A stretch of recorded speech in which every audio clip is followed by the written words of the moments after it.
नमस्कार, मैं हूं आपके साथ अंकिता पाल। बुलेटिन की शुरुआत करते हैं। चंडीगढ़ में एचवीएस का प्रशिक्षण कार्यक्रम आयोजित किया गया, जिसमें सीएम नायब सिंह सैनी ने शिरकत की। इस मौके पर सीएम ने सभा को संबोधित किया। क्या कुछ कहा, आपको सुनाते हैं। सभा के माननीय अध्यक्ष अब्दुल कादिर जी, हरियाणा विधानसभा के उपाध्यक्ष डॉक्टर कृष्णलाल मीडा जी, हमारे लोकसभा के सेक्रेटरी जनरल उत्पल कुमार सिंह जी, हमारे हरियाणा के चीफ सेक्रेटरी अनुराग रस्तोगी जी और उपस्थित सभी हमारे आईसीपीएस के प्रतिनिधिगण, विधानसभा और हरियाणा सरकार के सभी हमारे अधिकारी व कर्मचारीगण, मित्रों, आज का ये प्रशिक्षण कार्यक्रम लेजिस्लेटिव ड्राफ्टिंग एक बड़ा ही ये महत्वपूर्ण विषय को लेकर के आज हम इस ट्रेनिंग प्रोग्राम में एकत्र आए हैं। और आज इस अवसर पर आप सब के बीच में मुझे आने का जो सौभाग्य मिला है, मैं इसके लिए अपने आप को बहुत हर्षित महसूस कर रहा हूं।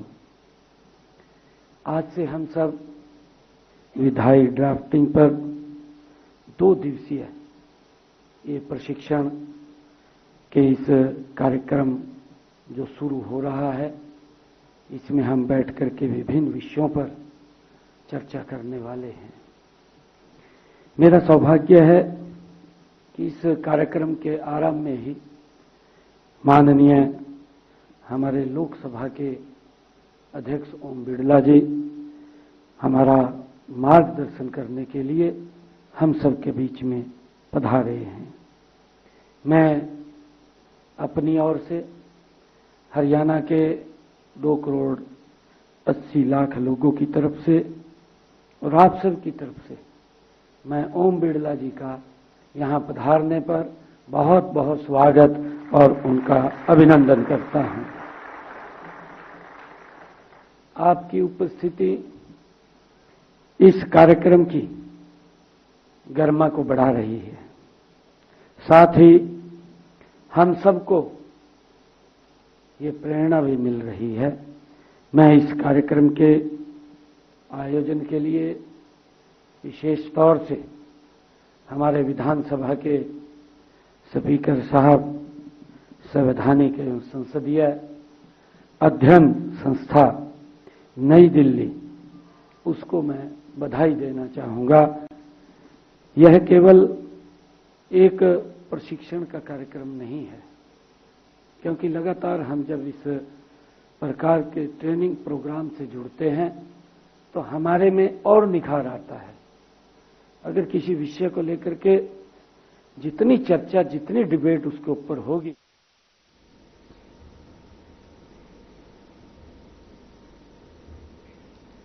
हरियाणा विधानसभा की ओर से शुक्रवार को चंडीगढ़ के सेक्टर 26 स्थित महात्मा गांधी राज्य लोक प्रशासन संस्थान यानी कि MGSIPA में विधायकी प्रारूपण 2 दिवसीय प्रशिक्षण कार्यक्रम का आयोजन किया गया। पहले दिन 4 तकनीकी सत्र हुए। इन सत्रों में देश के जाने माने विधि विशेषज्ञों ने व्याख्यान दिया है और साथ ही उपाध्यक्ष डॉक्टर कृष्णलाल मिड्डा और कर्नाटका विधानसभा के अध्यक्ष UT खादर फरीद उपस्थित रहे। अध्यक्ष हरविंदर कल्याण ने हरियाणा विधानसभा के इतिहास में पहली बार हो रहे इस प्रशिक्षण हल की सराहना करते हुए कहा कि विधायकी प्रारूपण की गुणवत्तापूर्ण बेहतर करने से लोकतांत्रिक प्रक्रियाएं और ज्यादा सुदृढ़ होगी। हरियाणा विधानसभा और हरियाणा सरकार के अधिकारियों के लिए आयोजित पहले सत्र में भारतीय विधि आयोग के सदस्य प्रोफेसर DP वर्मा ने विधायकी प्रारूपण के मूल नियम और तकनीकें और विधायकीय भाषाओं का महत्व, सरल, द्विभाषी और बहुभाषी प्रारूपण विषय पर व्याख्यान दिया। उन्होंने कहा कि स्पष्ट और सरल भाषा में कानून बनाने से न सिर्फ जनता को समझाने में आसानी होती है, बल्कि प्रशासनिक अमल में भी पारदर्शिता आती है।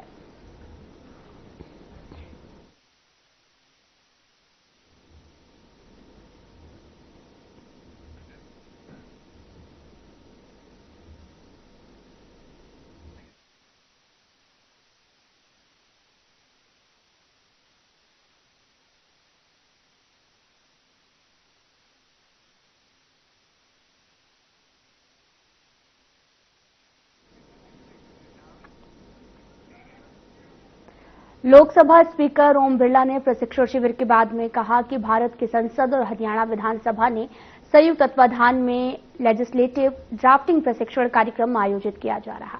किसी भी राज्य के विधायिकी कार्यों में ड्राफ्टिंग का सबसे मूल कार्य होता है कि विधायिकी कार्य की आत्मा लेजिस्लेटिव ड्राफ्ट में होती है। हमारी कोशिश है कि संविधान ने राज्य और केंद्र को कानून बनाने का अधिकार दिया है।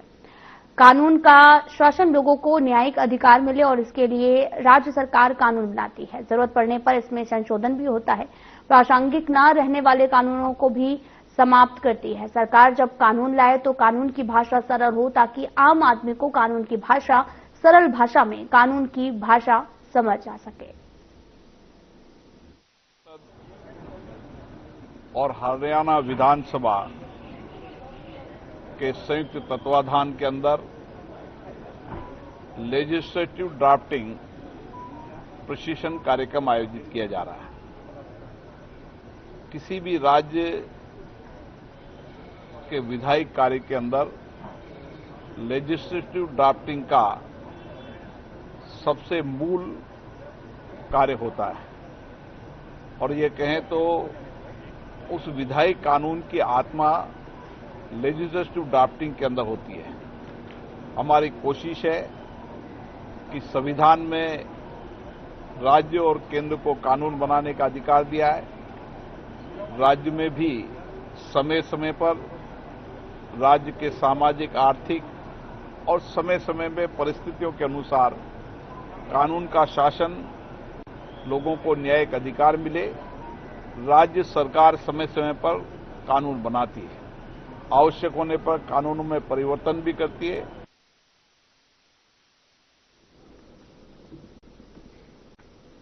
हरियाणा के कैबिनेट मंत्री अनिल विज का बयान सामने आया। उन्होंने पाकिस्तान पर कड़ा प्रहार करते हुए कहा कि पाकिस्तान अपने लोगों को झूठा इतिहास पढ़ाकर अपनी पीठ थपथपाना चाहता है, लेकिन पूरा संसार जानता है कि पाकिस्तान की बहुत जबरदस्त पिटाई हुई है। इसी के साथ में विज ने कहा कि कुछ ऐसी शक्तियां भी हैं जो देश में हिंसा भड़काना चाहती हैं, लेकिन देश का माहौल करना किसी भी कीमत पर बर्दाश्त नहीं किया जाएगा। तो आपको बताते चले कि अनिल विज का इस दौरान बयान भी सामने आया। उन्होंने कहा कि पाकिस्तान बहुत ही जबरदस्त पिटाई हुई है। इसी के साथ विज ने यह भी कहा कि ऐसी बहुत सारी शक्तियां हैं जो देश में हिंसा भड़काना चाहती हैं, लेकिन देश का माहौल खराब किसी भी कीमत पर बर्दाश्त नहीं किया जाएगा। कैबिनेट मंत्री अनिल विज का बयान सामने आया जिस दौरान उन्होंने पाकिस्तान पर प्रहार किया है और साथ ही उन्होंने कहा कि पाकिस्तान अपने लोगों को झूठा इतिहास पढ़ाकर उनकी पीठ थपथपाना चाहता है, लेकिन सभी जानते हैं कि उसकी जबरदस्त पिटाई हुई है। और कैबिनेट मंत्री अनिल विज का इस दौरान ये बयान काफी चर्चाओं में भी है। माहौल बिगाड़ने वालों की खैर नहीं है। तो आपको बताते चले कि अनिल विज का इस दौरान बयान भी सामने आया जहां पर उन्होंने कहा कि पाकिस्तान जो लगातार है वहां पर कड़ा प्रहार करते हुए नजर आए। उन्होंने कहा कि जबरदस्त पिटाई हुई है और तमाम तरह के ऐसे बयान जो है वो सामने आते रहते हैं। अनिल विज ने इस दौरान तमाम तरह के आरोप भी लगाए और उन्होंने कहा कि लगातार देश का माहौल बिगाड़ने की कोशिश की जा रही है, जो कि अब नहीं होने दिया जाएगा। हरियाणा के कैबिनेट मंत्री अनिल विज हैं और उन्होंने पाकिस्तान की बहुत जबरदस्त पिटाई की बात कहते हुए नजर आए, काफी ज्यादा गुस्से में नजर आए। उन्होंने कहा कि पाकिस्तान पर कड़ा प्रहार किया और कहा कि माहौल बिगाड़ने वालों की अब खैर नहीं होगी। आपको बताते चलें कि लगातार नजर आ रहे हैं। तो फिलहाल यहां रुकते हैं एक छोटे से ब्रेक के लिए। क्या रंग खिला, क्या रूप सजा, मैंने ही नहीं दुनिया ने कहा।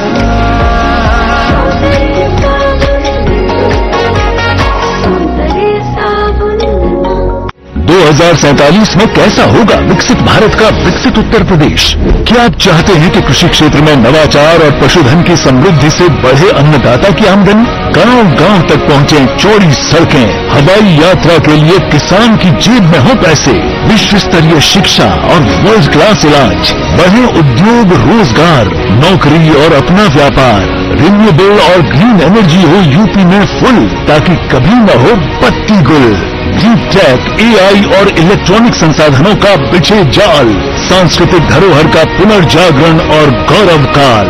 क्या आप चाहते हैं ऐसा उत्तर प्रदेश? अगर हाँ तो उठाइए मोबाइल, QR कोड को स्कैन करें और पोर्टल samarthuttarpradesh.up.gov.in पर लिखकर या बोलकर दर्ज कराएं सुझाव। आपके सुझाव से बनेगा विकसित यूपी का रोड मैप और मूल्यवान सुझाव देने वाले किए जाएंगे सम्मानित, क्योंकि आपकी राय विकसित यूपी बनाए। चुलबुलापन जिसकी हर बात में भूल जाए, मेरी जैसी मेरी अपनी पताका। पताका चाय, गजब का स्वाद। क्या रंग खिला, क्या रूप सजा, मैंने ही नहीं दुनिया ने कहा।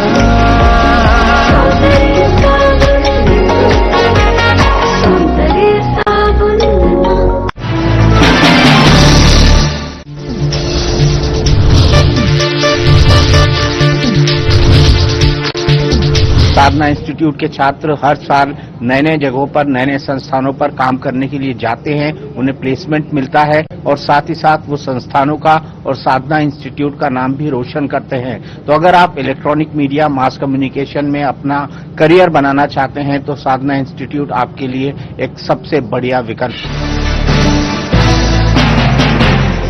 क्या आप दुबले पतले कमजोर हैं, आपकी सेहत नहीं बनती, भूख कम लगती है, वजन नहीं बढ़ता? दरअसल मेन बात खाना पीना नहीं है, मेन बात है खाया पिया लगना। और अगर खाया पिया लगेगा ही नहीं तो आपकी सेहत बनेगी कैसे? इसलिए हमारी संस्था सन्यासी आयुर्वेदा ने एक ऐसी दवा का निर्माण किया है जो कि आपके लिवर, आपके पाचन तंत्र को दुरुस्त करने का काम करती है, ताकि आप जो भी खाएं उसका पूरे का पूरा निचोड़ आपके शरीर को लगे, आपकी भूख बढ़े, खाया पिया सही से लगे, नया खून बने, हड्डियों में जान आए, वजन बढ़े और आप मोटे तगड़े खूबसूरत पर्सनैलिटी के मालिक बन जाए। सिर्फ 699 रुपए की पूरे 1 महीने की दवा होती है और आप इसे घर बैठे 01145454545 पर फोन करके दवा मंगवा सकते हैं।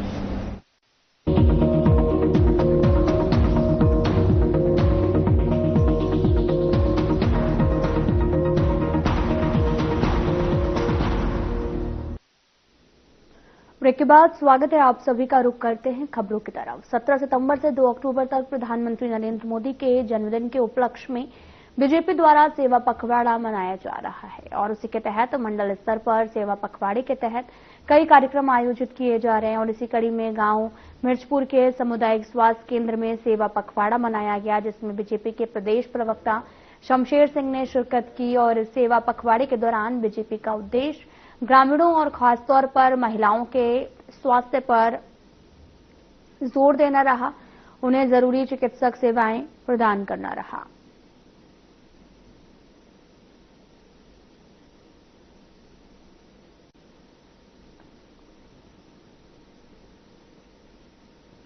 साइबर सिटी गुरुग्राम के धनकोट के पास पुलिस और बदमाशों के बीच में मुठभेड़ हुई और इसमें दोनों बदमाशों के पैर में गोलियां लगी हैं। बदमाशों को घायल हालत में अस्पताल में भर्ती कराया गया है। पुलिस को सुबह 4 बजे सूचना मिली थी कि हत्या करने की वारदातों में वांछित 2 बदमाश धनकोट में किसी वारदात को अंजाम देने की फिराक में हैं। इस बार क्राइम यूनिट और दिल्ली पुलिस की टीम ने संयुक्त कार्रवाई करते हुए बदमाशों की घेराबंदी की, जिसके बाद दोनों तरफ से फायरिंग हुई और बदमाशों को दबोचा गया है। आरोपियों की पहचान दिल्ली के गोला डेरी के रहने वाले मोहित जाकड़ और दिल्ली के ही उत्तम नगर के रहने वाले जतिन के रूप में हुई है। दोनों आरोपी नजफगढ़ में हुए दोहरे हत्याकांड और उसके चश्मदीद गवाह की हत्या करने में वांछित थे।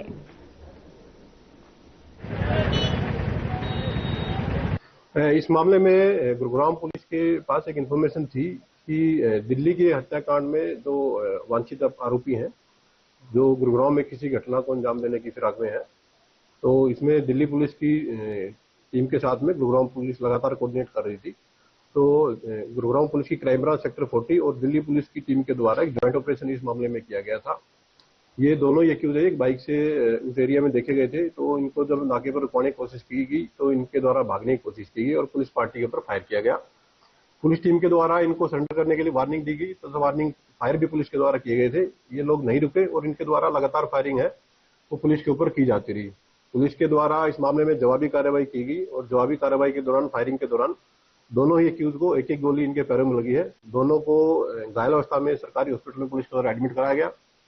इस पूरे घटनाक्रम में दिल्ली पुलिस के एक सब इंस्पेक्टर की बाजू में गोली लगी है, जिससे कि वो घायल। फरीदाबाद में केंद्रीय राज्य मंत्री कृष्णपाल गुर्जर की सुरक्षा में तैनात पीएसओ करतार के सर्विस रिवॉल्वर में से गोली लगने से मौत हो गई है। बताया ये भी जा रहा कि करतार अपने सर्विस रिवॉल्वर की सफाई कर रहा था। सेक्टर 3 में दोनों भाइयों ने नया मकान बनाया था, जिसका कुछ दिनों बाद उद्घाटन होने वाला था। पुलिस के अनुसार रात के 11 बजे के लगभग वह अपनी सर्विस रिवॉल्वर को साफ कर रहा था। इसी दौरान गोली चल गई। गोली करतार के सिर में लगी। गोली लगने के बाद में परिजन करतार को इलाज के लिए अस्पताल लेकर पहुंचे, जहां डॉक्टरों ने उसको मृत घोषित कर दिया है। मामले की सूचना मिलते ही पुलिस मौके पर पहुंची है।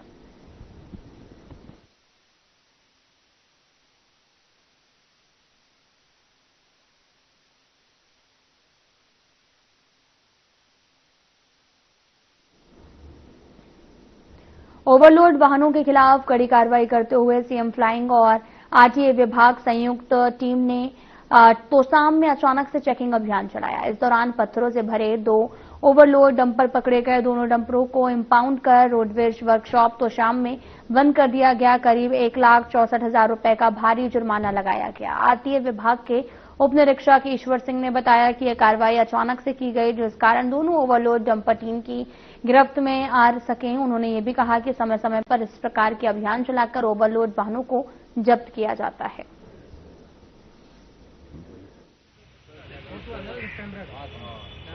आज हमने 2 गाड़ियों के चालान किए हैं, जो कि सीएम फ्लाइंग ने वो गाड़ियां पकड़ी थी तो शाम के पास में। एक गाड़ी थी HR 61C 4683, जिसका 81,000 का चालान था। एक गाड़ी थी HR 84 8825, जिसका 83,000 का चालान किया। कितना ओवरलोड वाहन काफी मात्रा में चल रहे हैं, आप क्या कार्रवाई करेंगे और आगे भी? ऐसा ओवरलोड जो भी हम यहाँ चेकिंग करते हैं तो उस टाइम तो बहुत कम चांस होते हैं, क्योंकि हमारी लोकेशन पहले ही घूम जाती है। यहाँ लोग घूमते रहते हैं, तो जो कि गाड़ी हमारा नंबर 1 फिक्स है, जिसकी वजह से हमारी लोकेशन चली जाती है। तो ओवरलोड है मतलब हमारे सामने। भवानीखेड़ा थाना परिसर में पुलिस पब्लिक मीटिंग का आयोजन किया गया, जिसमें ब्लॉक के सभी सरपंच और पुलिस अधिकारी मौजूद रहे और बैठक में ग्रामीणों की समस्याओं को सुना गया। उनके समाधान को लेकर ठोस कदम उठाने का आश्वासन भी दिया गया। भवानीखेड़ा थाने में आयोजित पुलिस पब्लिक मीटिंग में बड़ी संख्या में सरपंच और ग्रामीण पहुंचे। इस दौरान ग्रामीणों ने नशे की समस्या, सुरक्षा व्यवस्था, चोरी की घटनाओं को लेकर अपनी बातों को रखा है।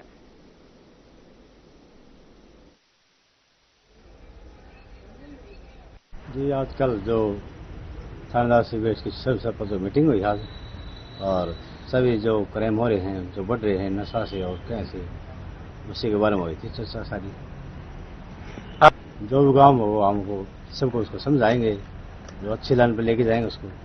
छोटे बच्चे को खेल को भावना से खेला है हम गाँव में। समस्या के बारे में बताया कि हमने जो बच्चे हैं खेल ग्राउंड में चलो और